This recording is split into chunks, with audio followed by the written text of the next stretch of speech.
Daitwa Fellowship, I think, might mean differently to me than everyone else because of the way I stumbled into the program. I had just moved back to Nepal and I was looking for job opportunities, but also like just different things to do because I'd moved after around 13 to 15 years. And I wasn't sure exactly what I wanted to do as soon as I moved to Nepal. So I think the best way I would describe the ITO Fellowship would be an insight into problem solving on a national or local level through policy making, governance, and accountability for young people.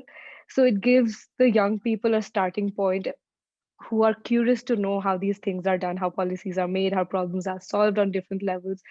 It gives them a starting point of, where to start. Like if you don't know how to go about it, where it happens, or what you want to exactly do. So I think the Daitwa Fellowship is a great starting point to get insight into this whole big world of, governance and policy making. And that's what the Daitwa Fellowship for me was, mostly problem solving and how it's done and where it's done. So I learned a bunch of different things from the Daito Fellowship. One directly from the fellowship, like the technical things while doing my project, but also like from the different fellows as well. Again, like I mentioned, I hadn't lived here, so for me, the starting point was the language. Also, was a big barrier.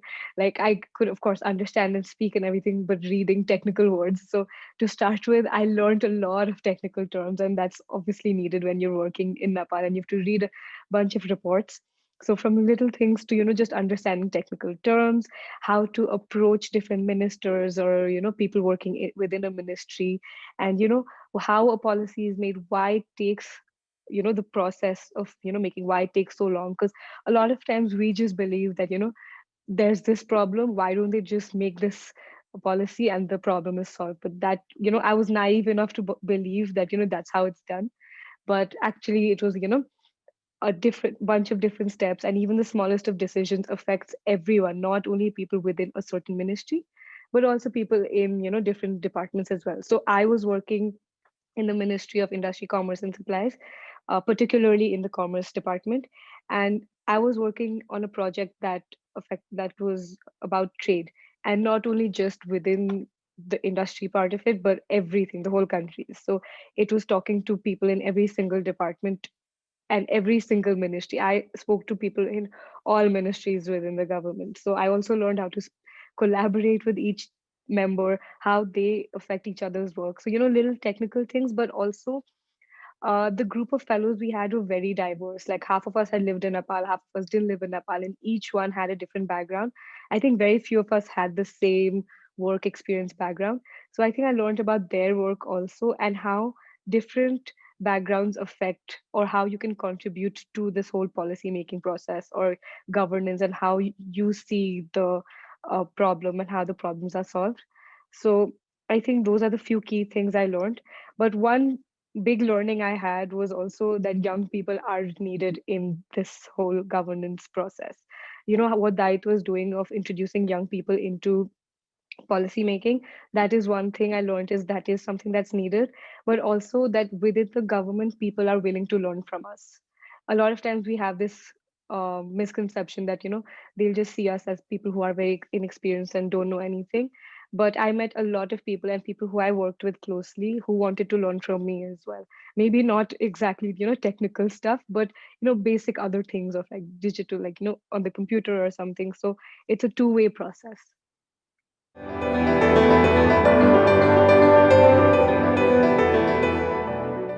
So Daitwa, I think firstly, again, how I said it gives you a starting point.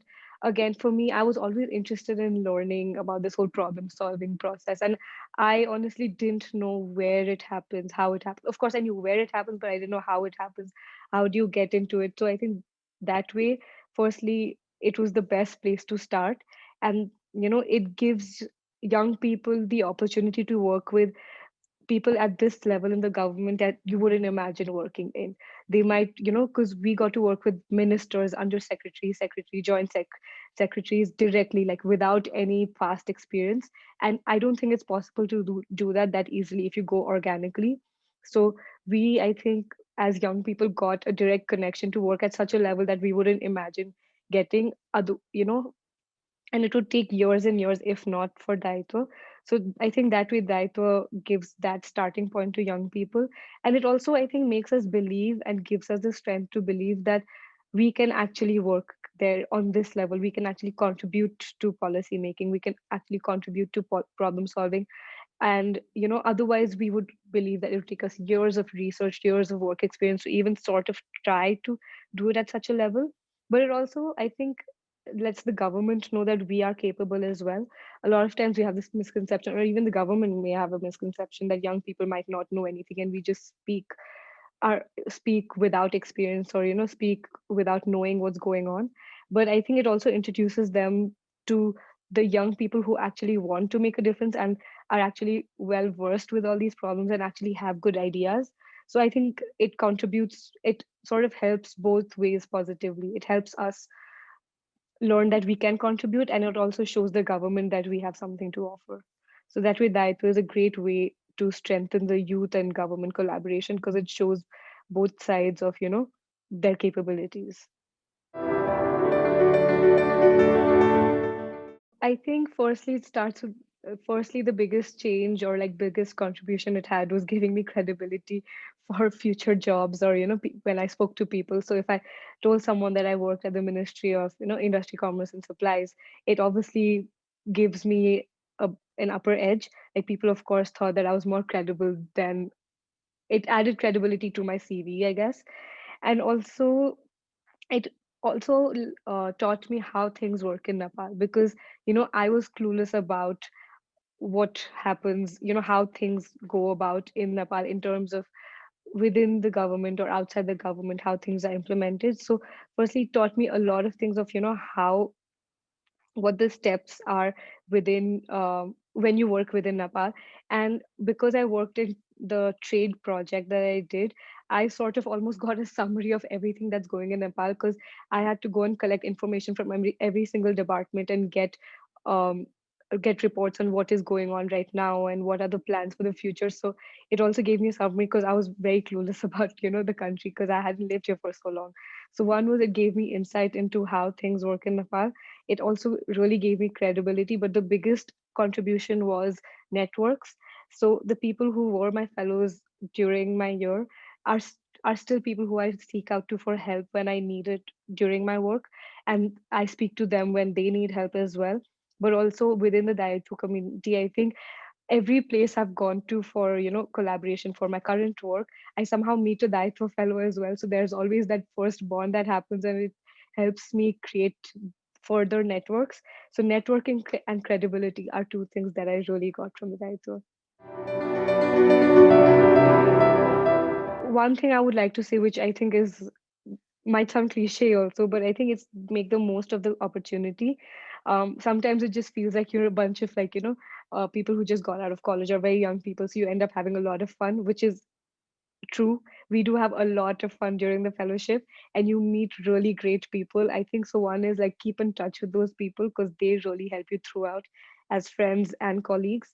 And secondly, like whichever department or whatever your project is, you learn a lot from it. Maybe the project doesn't go into fruition, like maybe those policies you worked in might not actually happen, but you actually end up learning of how it happens, which is the most important thing. And also that these opportunities, the 3 or 4 month fellowship, for a lot of people has turned out to become a bigger thing. Like they've moved forward working with their supervisors or their mentors. So if you are looking to work in the government, I think this is the best place to start.